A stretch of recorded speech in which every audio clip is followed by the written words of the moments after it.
It started with the knock at the door. It was Halloween night, and I knew the chances of it being anyone other than a trick-or-treater was slim to none. I got up from the couch, picked up the bowl of candy I had prepared, and answered the door for what had to be the 19th time that night. I opened the door, and standing in front of me was a young kid. It had to be between the ages of 13 to 16, but what I couldn't say for sure if it was a boy or a girl. They had the hood of their sweater pulled over their head, blocking the upper portion of their face, but from the nose down I could see that the kid was incredibly pale. The kid clearly wasn't dressed in a costume, but that wasn't all that uncommon. I scooped up a handful of candy and wished them a happy Halloween as I extended it out to them. The kid didn't move, and that's when I realized their hands were empty. No bag or container to carry the candy in. I pulled my hand back and asked, "Is everything okay?" "Can I please use your phone?" they asked in a soft, docile tone. I didn't know if the kid was being followed or had gotten lost, so I answered, Yeah, sure. I checked my pants pockets for my cell phone, then I remembered it was on the coffee table. I went to go get it, and when I got back to the front door, I told the kid to give me the number he wanted me to dial. There was a brief pause. The kid then said, "I think I'm being followed. Can I please come inside?"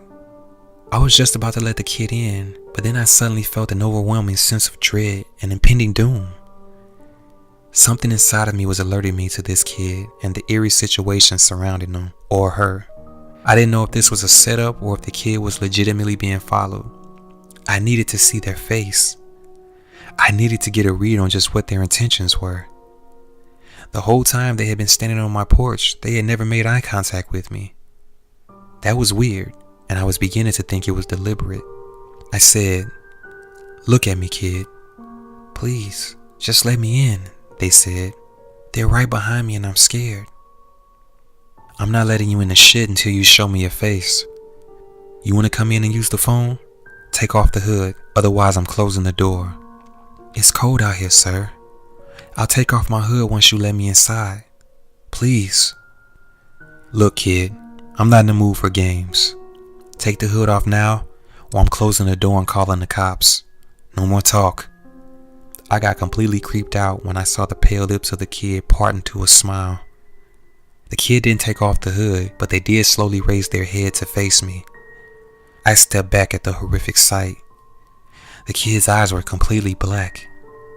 I started to ask the kid what was wrong with them, but then I remember hearing stories about kids with blacked out eyes. I thought it was all bullshit at first, but I'd be damned if I wasn't standing face to face with one right now. I didn't necessarily know what to do next, but the one thing I knew for certain from all the stories told by those who encountered black-eyed children was that you absolutely do not let them into your house, no matter how much they insist. I grabbed the door and tried to slam it shut, but it caught halfway. There was nothing I could see that was in the way of the door's path. Some unforeseen force was preventing me from closing it. That's when I noticed the sadistic smirk on the face of the dark-eyed kid. It was obvious that whatever it was preventing me from closing the door. "Let me in," it said loud and clear without ever moving its lips. It spoke directly into my mind, and for a split second, I almost told it to come in. I felt hypnotized just for that brief instance, but then I snapped out of whatever hold it almost had on me and used every ounce of my might to close the door. It took some doing, but I eventually got it closed.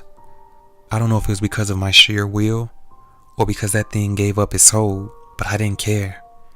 I engaged all the locks on the door, even went as far as sliding the love seat in front of it.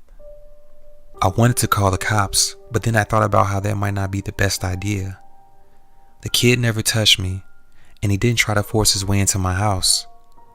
And though I felt totally threatened by the kid's presence, I knew the cops would only think I was insane if I told them about what happened. So I kept that terrifying incident to myself and did my best to cast that night as far from my memory as possible. But every now and then I wake up in the middle of the night, covered in sweat and out of breath from the nightmares I have of what could have happened if I let that kid into my house. Believe me if you want, but that's why, to this very day, I turn away all trick-or-treaters.